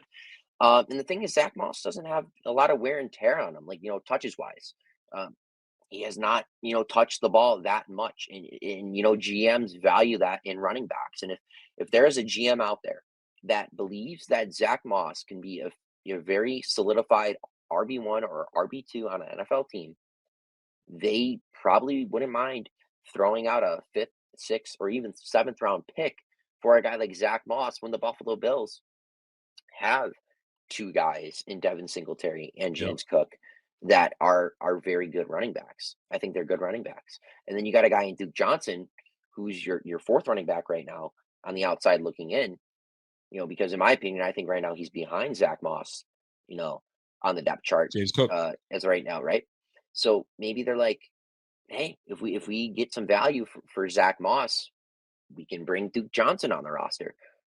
This is what I'm talking about, man. Like it's a pretty stacked running back room, man. You drafted, listen, man, 3rd round Singletary, 3rd round Zach Moss, 2nd round James Cook, 2nd round James Cook. Am I correct? Yeah, correct. Yeah. So, and then you got Duke Johnson. That's no slouch either. So he's had a quietly good camp too. Listen, I'm just saying, man, like this running back room is something to pay attention to. I know I was talking about the cornerback room, the receiver room, but this RB room is something to pay attention to. And Zach Moss, I actually want Zach Moss to have success. I actually want him to be part of this team because there's going to be a time where we have to make a decision. I know I sound like a broken record, but Singletary's in his last season, right? So we need to see what we have in Zach Moss. So if we ship him, that means we're making Devin Singletary the guy for next year and going forward. Because I can't see James Cook being the sole back on the squad. It's just not going to happen. So it's going to be interesting, man. Are we looking at a future with Zach Moss, James Cook? Or are we looking at a future of James Cook and Devin Singletary? That is going to be something that I've already been paying attention to that. I'm seeing what's happening. So we'll see how that plays out. But you just never know. This is a business, man. And speaking of business, running back already in Cleveland is trying to get out. I found that very interesting. You know what I'm saying? Kareem Hunt was like, hey, man, trade me. I don't know what leverage this man has, number one, because Nick Chubb is that dude. But here comes my man Kareem Hunt asking for a trade. And they're like, bitch, man, you better shut your ass up and get back in that damn huddle. And sure he did, taking carries like he never even asked for it. So very interesting. He tried it. The Browns were like, nah, fam, you ain't that dude. You ain't that dude. You were that dude, but like you're not that guy yet. But he gets paid quite well for a backup running back. He gets paid quite well. So listen, man, we'll see how this all plays out at the end of the day. We'll see how this all plays out. It's gonna be interesting. This season's gonna be fun. We have a big game. I call it a big game. I'll call it a big game. We got a big game. It is a big game. It's a big game, man. It's always a big game. It's a big game. First preseason game. It's exciting. I want to talk about it a little more Friday to see like who are we interested in seeing, who do we want showcased. I know who I'm going to be paying attention to. I'm going to be paying attention to Mr. Elam. I am heavily going to be paying attention to Mr. Elam. I don't know how much he'll play because you're not trying to have anybody hurt, but it's going to be interesting. I can't see Josh Allen getting any reps. I mean, maybe a series, maybe 2, but I can't see him doing a lot of playing in this. He got a half last year, I'm pretty sure, against the Packers. I'm pretty sure I remember he got a half last year. I wouldn't be surprised if Josh Allen played a whole quarter. You think he'll play a whole quarter? I could see it. Man, that's a lot of money right there, man. I don't know if they're trying. I mean, all depending on who is starting on the O line. If you got a whole bunch of saying guys that are listen, you don't put your quarterback in there. You just can't. You can't do that. You see? So, but I'm actually really interested. Now, there's one other person I'm gonna be glued to really see if what I've been reading and seeing is truly something that's going to really flourish. And that is a guy that you've mentioned multiple times now, and that's Isaiah Hodgins. You know what I'm saying? Now, before I get into the Isaiah Hodgins talk, do me that favor. We got almost 300 people watching right now. We've been steady floating around 300. Smash that like while you guys are in here. And if you have come to the point of this show, I need you guys to, in the replay, as you're watching this, type into the comments section. Evan, are you growing stubble? Oh, am I? He says, "What? Trying to grow out, am I?" We're trying to grow out the beard a little bit. There you go, my man. College starts back up in a month, so I wouldn't mind What are you trying to prove here? Nah, I just want to. I can prove. I want to grow a beard. Like I want to grow it in a little bit, and then I'll shave it up, and then trim it down. Well, do me a favor, folks. Evan's trying to grow a beard, so let's put type in Evan's stubble. Evan's stubble, because stubble is good. Stubble is good because if you have a little stubble, I can't grow a beard. I just can't. I tried for the longest time when we had COVID and nobody was going to get haircuts and all that stuff. So guess what? Somebody put porn stats. We tried the porn stats, but Evan can't grow porn stats. So we're gonna get the stubble. Let's get the stubble going. But we couldn't get any haircuts anywhere. So I was like, all right, this is the right time to find out if we can actually grow a beard. And fam, I cannot. I'm a mustache goatee guy. That's just what it is. I got a little bit of stubble here and there, but nothing to call a beard. But my thing is, what is the damn fascination? What's the damn fascination with a beard? What do you want a beard for? Don't you like that clean shave look?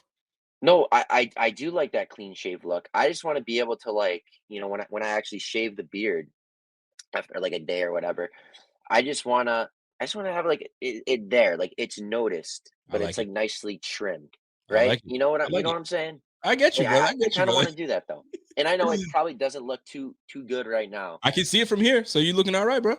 You're looking all right. I mean, it's getting there. It's getting there. Yeah, no, we'll see. We'll see. We'll see how it goes. I think around week 1, that's when I hope. So that means you can't touch it though. You can't shave. Just kind of let it fester. Let's let it simmer, and let's see what you got there. Walter Scales comes in with a question. He says, "Hey, our depth receivers? Our depth receivers are slot receivers, and none of them offer any real outside ability. I mean, Isaiah McKenzie can give you some outside ability. He's got speed enough that he can do that. Isaiah Hodgins can go in and out if he needs to. But in this offense, you're in and out. You're not necessarily a slot receiver. You're this receiver. If I need you to be in the slot, you go in the slot. If I need you to be outside, you're going to be outside. So it's a very multiple offense. But we'll see how that plays out. Go ahead, man. I think the only receiver that really doesn't give you too much diversity in the offense going outside and in is Jamison Crowder. I think he's strictly inside. But every other receiver on this roster, I think, can play inside and out. Whether that's Stephon Diggs, Gabe Davis, Isaiah McKenzie, Khalil Shakir. He caught a beautiful back shoulder touchdown from Case Keenum in the red versus blue scrimmage. It was about a 30-yard pass outside. He was working from the outside in the scrimmage a lot because guys like Jamison Crowder were taking second-team reps. And again, Shakir can play inside and out. When we first drafted Shakir, I was thinking this is a future slot receiver. But now I look at him like this is a future star. Oh, look at you, future star. I think you should pump the mother effing brakes, my friend. No, it just can't. Catches everything. He catches everything, man. Damn, it's like that. Okay, we're gonna find out in preseason, man. We're gonna find out in preseason. PVC fam, I appreciate that super chat, my G. He comes in and says, "Hey, man, field position will be key. Who's returning kicks? McKenzie, Cook, or Tavon?" Well, here's something funny because I wrote my notes down. I penciled it in. You guys can't see anything. Well, now you can. So I talked about that. Special teams, kick return, punt return. Austin, James Cook, McKenzie, Duke Johnson. That's pretty much who I've seen penciled in for returning. James Cook I found very interesting to see if he's in there. But the depth chart shows us Tavon Austin as the punt returner, and Isaiah McKenzie as our kick returner. I would love to see Tavon make this roster. I think he provides a spark on the punt return side. That's what he does. And listen, man, an underdog story is always a great one. And if he makes a squad, that'd be amazing. But this one is open, man. This is an open competition. Who I would like to have this position, I mean, it always starts out, rookie running backs always start off returning kicks. I've always seen that before. So why not put James Cook back there? He's a running back / receiver. So put him back there and he's got wheels. Show me what you got. Year 2, we might not need you back there anymore, but that could be one option. Tavon could be back there. And Duke Johnson, I see him making some work back there. But it's tough, man. It is tough. I don't know who's going to get it, but Isaiah McKenzie seems to be up there as well. See, and this is the beautiful thing about this whole situation too, right? If Isaiah McKenzie goes back there to return kicks, you're good with Jamison Crowder in this, and that's why you got to keep both those guys. You can't get rid of one. You got to keep both because we might need McKenzie returning kicks, and then, you know what I'm saying, and they spell each other. You know what I'm saying, when it comes to the slot receiver room. But it's open, man. That's open competition. It's open competition. It's gonna be fun to see. But like, I mean, you were there at the Red Blue game. I don't know if they did any punt return or kick return, any of that stuff. Punt return, of course. Seriously, kick return they would not, but punt return, did they do anything? Did they give you any indication as to what's going on with that? Just a return? What? Nothing? Any word on that? They did a little bit. It's kind of hard to tell. Like at St. John Fisher, they had Isaiah McKenzie as the first guy out there on returns, but then at the Blue versus Red scrimmage, they had James Cook out there as the first returner. So I don't think there's any real indication on who will be the actual returner come week 1. We'll have to see more through preseason. In my opinion, I don't think that Isaiah McKenzie is going to be a returner at all. I think he's kind of bumped himself up from that role, getting more of a role in the slot. I think it's interesting to see between guys like James Cook, maybe Duke Johnson, Tavon Austin, maybe even Khalil Shakir, as these are some guys who don't have a crazy role in the offense yet. I know James Cook will, but as of right now, he doesn't. Like, he's primarily going to be a 3rd round pick or a 3rd round back. He's a 2nd round pick. Like, they're only going to do so much with them to start out of the gate. So I honestly think he might be a returner. I don't know if they're going to do that thing with Tavon Austin. I think Tavon Austin he's a good returner, but I don't know if we're at that point where we're just going to house one position for a returner, because I just don't think Austin as a receiver is good enough to beat out, some of the 7 or 8 guys we have ahead of him. So, that's just what it is. It's gonna just kind of have to be around preseason when we actually figure that out, who's going to be the returner by week 1. I think you might be onto something with that. I really do. I mean, we'll see how it ultimately plays out. I mean, listen, man, this is going to be a long season, so it's going to be fun. It is going to be fun. But folks, Evan, I appreciate you, man. You always come on and show big things. So if you guys are watching this right now, like I said, Evan Stubble is what I need you to type in the chat. When you're replaying this in the chat right now, you guys already know what it is, man. You guys are here. So if you guys are here, before you get out of this, man, smash that like before you leave. Hit that little thumbs up. Hit that for me. It definitely helps. It helps us greatly and allows this to generate. So I mean, the algorithm can do their thing, man. Send it to people that are like, what? Bill's content? What? The Buffalo Fanatics? What? Evan Stubble? What? Rico's here? What? I mean, it's craziness. It's craziness. Pandemonium. Anyway, Evan, appreciate you. I'm gonna keep you in the backdrop, and then I'm gonna sign off. But anything you want to drop to people that's gonna be coming their way soon? Writing any articles? What's going on, man? Well, after this episode of the Rico Report, there will be an article most likely on the following day, just kind of recapping the entire episode. Obviously, you guys love watching Rico do his thing. You might as well read it, a quick couple minute read just to kind of recap and refresh that information in your brain. That will be on fansided.com. It's just a quick recap of the Rico Report. I mean, that's all right now. I'll probably pop into a few shows here and there throughout the week and just kind of get ready for the Bill season, man. Week one of preseason is right around the corner. Week 1 is around the corner, man. I'm still trying to work on getting tickets for this damn home opener. Hopefully, we can get out there and do this damn thing. Folks, we are killing the content, and it's going to keep coming your way, and I promise you will not stop. My man Rev is up tomorrow. Zeba was last night. He had a killer show. It was awesome. He had my man Thigh God giving the hello with the thighs. I don't know what's going on with that, but my man is out there. So, folks, do us a favor. Smash that like before you get out of here. I do have one last announcement to make. I'm proud of myself, and I figured I'd share it with the world. I I am not a handy person. Put me in the kitchen. You know what I'm saying? Give me some ingredients. Give me any type of poultry. Give me any type of, you know what I'm saying, some meats or whatever. I'll season that. I'll cook it. You're good. You're good with me. When it comes to doing anything outside of that, yo, fam, I'm not handy whatsoever. I'm just a pretty boy, and that's it. However, our dryer broke. It's a Samsung dryer, and your boy had to pop the top, take the side out, take the drum out, and I had to repair a freaking element. Boy, not only did I take it apart, I remembered how to put that shit back together, and that shit is back to working. I have to give myself some love for that because I'm not handy. For those that are non-handy men that are in here, sometimes we just gotta tackle those freaking DIYs, man. And one of them was today. I handled that. So we doing that. My man Brian Day is coming through. He says, yo, Cubs hibernate in Nova Scotia. Shoot, come out and find out. I'm not a nature guy, so I wouldn't tell you. But if you're talking about my cap, I guess they do. But yeah, man, your boy took apart the damn dryer and put that shit back together. Barry Horowitz, let me pat my back. We doing it, man. So listen, Rico equals home improvement star. We're getting there, Ronald. We're getting there, man. So wifey was so proud of me. She was like, man, I'm so proud of you. I'm like, girl, get off me, man. Get off me. She's like, so next thing's up, Central Vac. I was like, yo, one thing at a time. Let me just relax and let me just enjoy this victory. Renaissance man comes and says, yo, same here, fam. I'm not handy in any way, shape, or form. Fam, I kudos to those that are handy. You know what I'm saying? Kudos to y'all that can kind of like put some in your brain and you're like, yo, yeah, I can do that, no problem. I can't.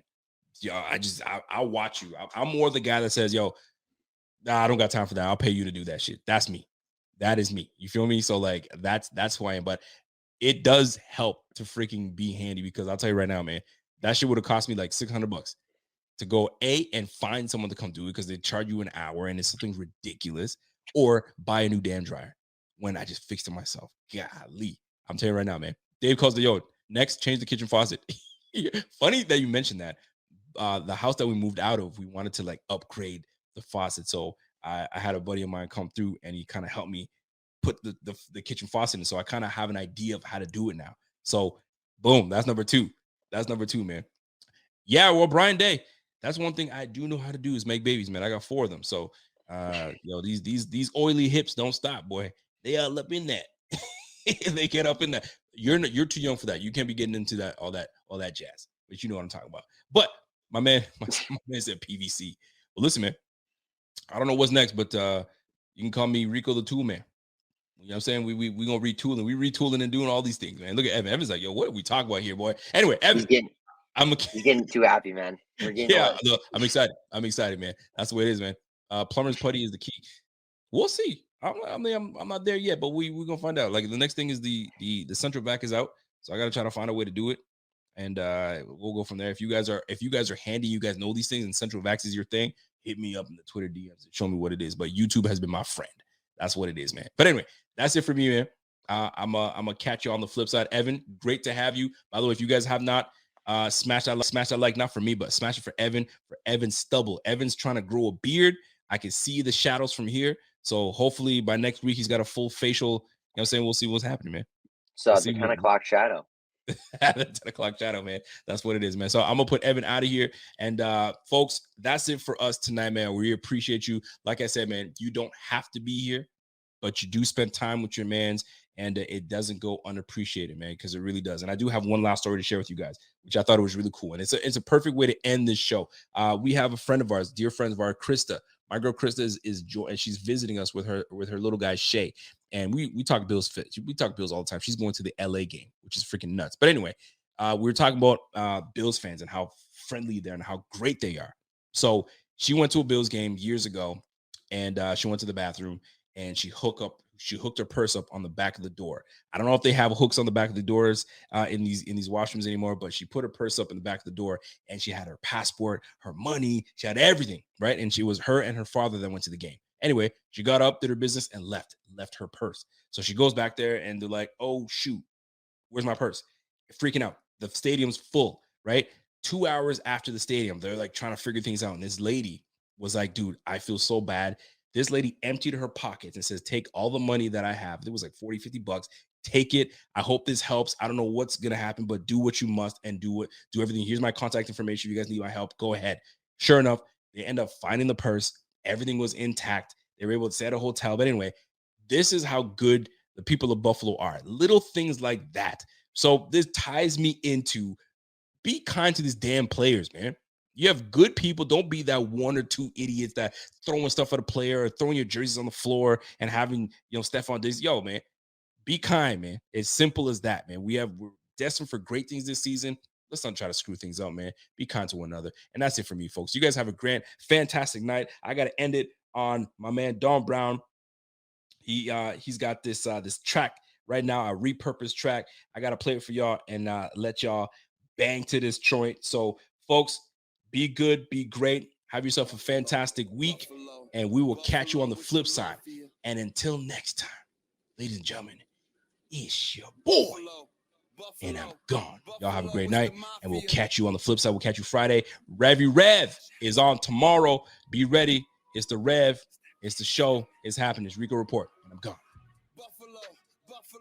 Buffalo, it's the mafia. Buffalo, it's the mafia. Buffalo, it's the mafia. It's the Buffalo Bills, it's the Buffalo Bills, Buffalo, it's the mafia. Josh Allen, Steph Diggs, Shaq Lawson, who's stopping us? Trey Edmonds, Ed Oliver, Jordan Phillips, who blocking us? I don't see nobody stopping us. Number one, no one on top of us. What they gonna do when Matt Milano coming with the blitz off the edge? Don't you throw it in the air, cause Trey White and Micah Hyde will intercept. Von Miller getting double teamed, now the team getting easy sacks. Russo with the double moves coming straight for the quarterback. Take him down. McDermott clapping on the sidelines, and the crowd going crazy. Mafia, it's our time. Josh Allen, it's your time. It's the Mafia, yeah. Sunday, 1 Bills Drive. Mafia, where you at? Buffalo, it's the mafia. Buffalo, it's the mafia. Buffalo, it's the mafia.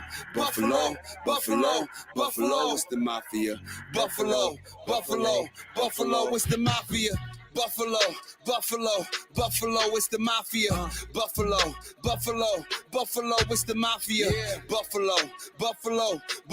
it's the mafia.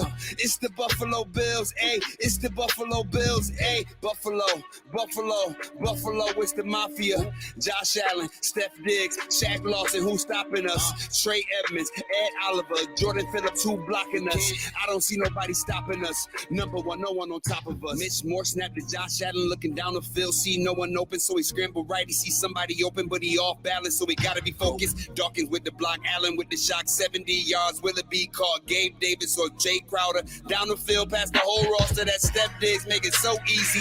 Touchdown, Highmark Field rocking every Sunday. Got a hangover on every Monday. Get your bass kicked, you know we winning. Josh Allen passing, who gon' pass us? With Devin and Cook, you know we great. If you're not a Bills fan, we don't relate. Nah. Buffalo, it's the mafia. Josh Allen, Steph Diggs, Don Brown, who's stopping us? Trey Edmonds, Ed Oliver, Jordan Phillips, who blocking us? No one.